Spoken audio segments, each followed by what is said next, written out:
మా latest videos కోసం మా ఈ తెలుగు న్యూస్ ఛానల్ సబ్స్క్రైబ్ చేసి గంట సింబల్ యాక్టివేట్ చేసుకోండి. దసరా అనేది నవరాత్రులలో వచ్చే పెద్ద పండుగ. నవరాత్రులలో అందరూ అమ్మవారిని భక్తి శ్రద్ధలతో పూజిస్తారు. హైందవ మతంలో దేవుడికి ఎంత ప్రాధాన్యత ఉందో దేవతకు అంతకు మించిన ప్రాధాన్యత ఉంది. ఎందుకంటే ప్రకృతి లేనిదే పురుషుడే లేడని మనకు తెలుసు. అందుకే ఆ తత్వాన్ని శక్తి అని పిలుచుకుంటున్నాము. శక్తి అంటే కేవలం ఒక పదం మాత్రమే కాదు, అది చలనానికి ప్రతీక. ఆ శక్తిని భిన్న రూపాలలో భిన్న పాత్రలలో ఆరాధించే సందర్భమే దేవీ నవరాత్రులు. దైవశక్తిని స్త్రీ స్వరూపంగా పిలుచుకోవటం ఏదో ఒక ప్రాంతానికే పరిమితం కాదు. వేల సంవత్సరాలుగా భారతదేశంలోని గ్రామ గ్రామాన అమ్మవారిని ఏదో ఒక రూపంలో పూజిస్తూనే వస్తూ ఉన్నాము. ఎల్లమ్మ, పోలేరమ్మ, గంగమ్మ, పోచమ్మ, మైసమ్మ ఇలా పేర్లు ఏవైతేనే ప్రకృతిని పాలించే ఆ తల్లిని తల్లి చూపు తన మీద ఉండాలని ధార్మికుడైన ప్రతి హిందువు వేడుకుంటూనే వస్తూ ఉన్నాడు. కాళీమాత మొదలుకొని లలితా త్రిపుర సుందరి వరకు ఎవరికి తోచిన రీతిలో వారు అమ్మవారిని ఆరాధిస్తూ ఉన్నారు. ఆశ్వీజ మాసంలో శుక్లపక్షంలో పాడ్యమి హస్తా నక్షత్రంతో కూడుకుని ఉన్న శుభదినాన దేవీ పూజ ప్రారంభించుటకు చాలా మంచిదని మార్కండేయ పురాణం చెప్తోంది. అందువల్ల ఈ రోజు నుండి నవరాత్రులు ప్రారంభిస్తారు. ఈ నవరాత్రి ఉత్సవములలో దేవి నవాంశల పూజలు నిర్వహిస్తూ ఉంటారు. ఇలా అందరూ నవరాత్రులు జరుపుకొని ఒక విజయదశమి రోజు సాయంత్రం నక్షత్ర దర్శన విజయ సమయాన సమీవృక్షం వద్దగల అపరాజితాదేవిని పూజిస్తారు. ఇలా చేయుట వల్ల అమ్మవారి కృపతో పాటుగా శనిదోష నివారణ కూడా పొందుతారని ప్రతీతి.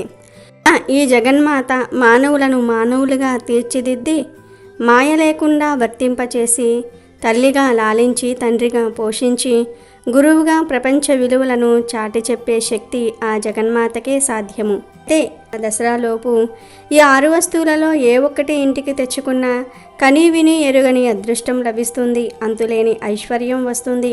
స్వయంగా అమ్మవారే ఏదో ఒక రూపంలో మీ ఇంటికి వస్తారు. దుర్గాదేవి అనుగ్రహంతో పాటు లక్ష్మీదేవి అనుగ్రహం కూడా కలిగి మీ ఇంట్లో సిరుల వర్షం కురిపిస్తుంది. మరి ఇంతకీ దసరాలోపు ఏ వస్తువులను ఇంటికి తెచ్చుకోవాలి, ఏ వస్తువులను ఇంటికి తెచ్చుకుంటే సకల శుభాలు కలుగుతాయి అనే విషయాన్ని ఇప్పుడు మనం ఈ వీడియోలో వివరంగా తెలుసుకుందాం. ఫ్రెండ్స్, అంతకన్నా ముందు ఈ వీడియోకి ఒక లైక్ కొట్టి మా ఛానల్ని సబ్స్క్రైబ్ చేసుకోవటం మర్చిపోవద్దు. ఆశ్వయుజ మాసం శుక్లపక్షంలో మొదటి 9 రోజులను దేవీ నవరాత్రులుగా జరుపుకుంటాము. ఈ 9 రోజుల్లో చివరి 3 రోజులు దుర్గాష్టమి, మహర్నవమి, విజయదశమి. ఈ 9 రోజులు అమ్మవారిని వివిధ రూపాల్లో అలంకరించి నైవేద్యాలు సమర్పిస్తారు. కోరిన కోరికలు తీర్చే కొంగు బంగారం దుర్గాదేవికి దేశవ్యాప్తంగా నవరాత్రి ఉత్సవాలు నిర్వహిస్తారు.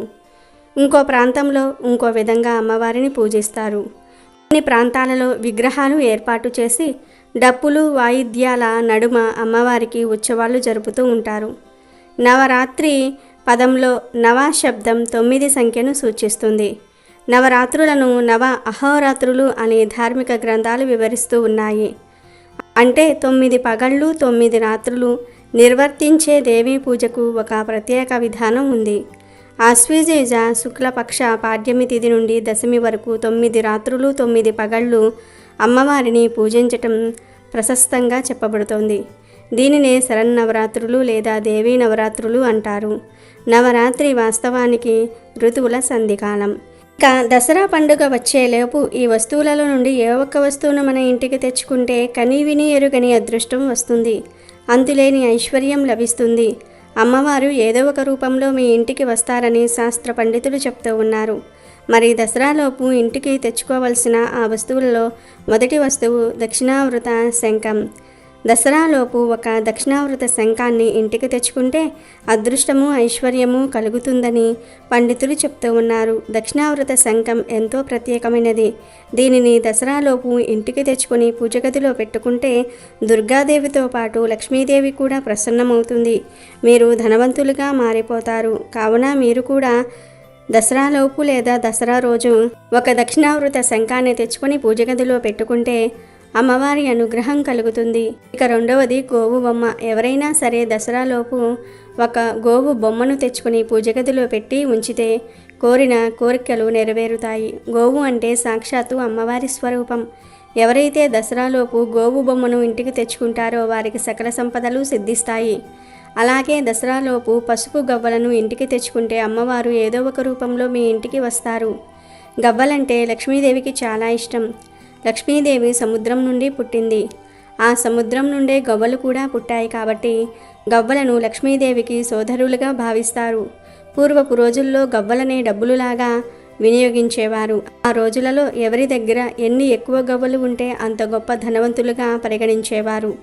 ఈ దసరాలోపు గవ్వలను తీసుకుని వచ్చి పూజగదిలో పెడితే లక్ష్మీదేవి తాండవిస్తుంది, సిరుల వర్షం కురిపిస్తుంది. దసరాలోపు తెచ్చుకోవలసిన 4వ వస్తువు ఏమిటి అంటే గురువింద గింజలు. దసరాలోపు గురువింద గింజలను తీసుకువచ్చి మీ ఇంట్లోని పూజగదిలో లేదా వ్యాపార స్థలంలోని గల్లాపెట్టెలో బీరువాలో పెట్టుకుంటే ధనానికి లోటు రాదు. ఏ పని తలపెట్టినా విజయం మిమ్మల్ని వరిస్తుంది. ఈ గురువింద గింజలు ధనాన్ని ఆకర్షించి మిమ్మల్ని ఐశ్వర్యవంతులుగా చేస్తాయి. అదేవిధంగా దసరాలోపు లక్ష్మీదేవి పాదుకలను తెచ్చుకొని మీ ఇంట్లో పూజగదిలో పెట్టండి. లేదా ఏదైనా లలితాదేవికి సంబంధించిన అమ్మవారి ఫోటోని తెచ్చి పూజగదిలో పెట్టుకోండి. ఇలా పెడితే లక్ష్మీదేవి ఏదో ఒక రూపంలో మీ ఇంటికి వస్తుంది. కనీ విని ఎరుగని అదృష్టం వస్తుంది. అంతులేని ఐశ్వర్యం సిద్ధిస్తుంది. మీ ఇంట్లో అమ్మవారి స్వరూపంతో ఎటువంటి ఫోటో ఉన్నా పర్వాలేదు.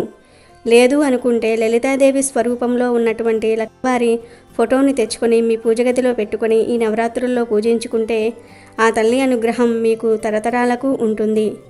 ఇక చివరిగా త్రిశూలం. దుర్గాదేవి చేతిలో త్రిశూలం ఉంటుంది కనుక త్రిశూలాన్ని దసరాలోపు ఇంటికి తెచ్చుకుంటే అమ్మవారు అనుగ్రహిస్తారు. త్రిశూలంలోని 3 కోణాలు కోరిక, చర్య మరియు జ్ఞానం అనే 3 శక్తులను సూచిస్తాయి. త్రిశూలం అంటే అమ్మవారికి ఎంతో ఇష్టం కనుక దసరాలోపు ఒక చిన్న త్రిశూలాన్ని తెచ్చుకుని పూజగదిలో పెట్టుకుంటే అమ్మవారి అనుగ్రహం కలుగుతుందని పండితులు చెప్తూ ఉన్నారు. దరిద్రం పోయి అదృష్టం మిమ్మల్ని వరిస్తుంది. దసరాలోపు ఈ 6 వస్తువుల్లో నుండి ఏ ఒక్కటి ఇంటికి తెచ్చుకున్నా మీకు శుభం జరుగుతుంది. కానీ ఆల్రెడీ ఇంట్లో ఈ వస్తువులు ఉంటే ఉన్నవారు మాత్రము తెచ్చుకోవాల్సిన అవసరం లేదు. ఇంట్లో ఈ వస్తువులేమీ లేనివారు మాత్రం దసరాలోపు వీటిల్లో నుండి ఏదో ఒక వస్తువుని ఇంటికి తెచ్చుకుంటే ఇక అంతా శుభమే జరుగుతుంది. ఈ నవరాత్రి ఉత్సవములలో కుమారీ పూజలు నిర్వహిస్తూ ఉంటారు. 2 సంవత్సరాల బాలిక నుండి 10 సంవత్సరాల బాలిక వరకు అనేక రూపాల్లో వారిని షోడశోపచారాలతో పూజిస్తారు. ఇలా అందరూ నవరాత్రులు జరుపుకొని విజయదశమి రోజు సాయంత్రం నక్షత్ర దర్శన సమయాన సమీ వృక్షం వద్ద గల అపరాజితాదేవిని పూజించి ప్రదక్షిణ చేసి కోరిక వ్రాసుకున్న చీటీలు ఆ చెట్టు కొమ్మలకు తగిలిస్తారు. ఆ చేయటం వల్ల అమ్మవారి కృపతో పాటుగా శనిదోష నివారణ కూడా పోతుందని ప్రతీతి. నవరాత్రుల్లో 10వ రోజును విజయదశమి అంటారు. దీనినే అందరూ దసరా అని పిలుస్తూ ఉంటారు. అయితే ఈ దసరాలోపుగా ఎవరైతే ఇంట్లోకి ఈ ఒక్క చెట్టును అంటే ఈ ఒక్క కొమ్మను తీసుకొని వచ్చి పెట్టుకుంటారో వాళ్ళకు ఉన్న ఆర్థిక సమస్యలన్నీ కూడా తీరిపోయి అష్టైశ్వర్యాలు సిద్ధిస్తాయి. మరి అమ్మవారికి ఎంతో ఇష్టమైన ఆ చెట్టు ఏమిటి, ఆ చెట్టు కొమ్మ ఏమిటో ఇప్పుడు మనం ఈ వీడియోలో తెలుసుకుందాము. దసరా పేరునే కాస్త అటు ఇటు చేస్తే సరదా అవుతుంది. ఇది పండుగలన్నిటిల్లోకి విశిష్టమైంది. ఇది 10 రోజుల పాటు దేశవ్యాప్తంగా ఎంతో సంతోష సంభ్రమాలతో ఆటపాటలతో జరుపుకునే పండుగ. దేవి నవరాత్రులలో అమ్మవారిని ఒక్కో రోజు ఒక్కో రీతిగా పూజించటమే ఈ దసరా ఉత్సవాల ప్రత్యేకత. ఉగాది సమయంలో అంటే వసంత ఋతువులో వచ్చేది వసంత నవరాత్రులు. శరత్ ఋతువులో ఆశ్వేజ శుద్ధ పాడ్యమి నుంచి నవమి దాకా జరిగేవి శరన్నవరాత్రులు. ఈ శరన్నవరాత్రుల సమయంలో ఆదిపరాశక్తి మహిషాసురుని వధించింది కాబట్టి దానికి గుర్తుగా ఆ అమ్మను పూజిస్తారు. అందుకే ఈ శరన్నవరాత్రులనే దేవీ నవరాత్రులని అంటారు. దేవీ నవరాత్రులలో శక్తి ప్రధానం. దుర్గ 9 రాత్రుల పాటు రాక్షసులను వెంటాడి సంహరించింది. చివరికి 10వ రోజున రాక్షసులపై విజయం సాధించింది.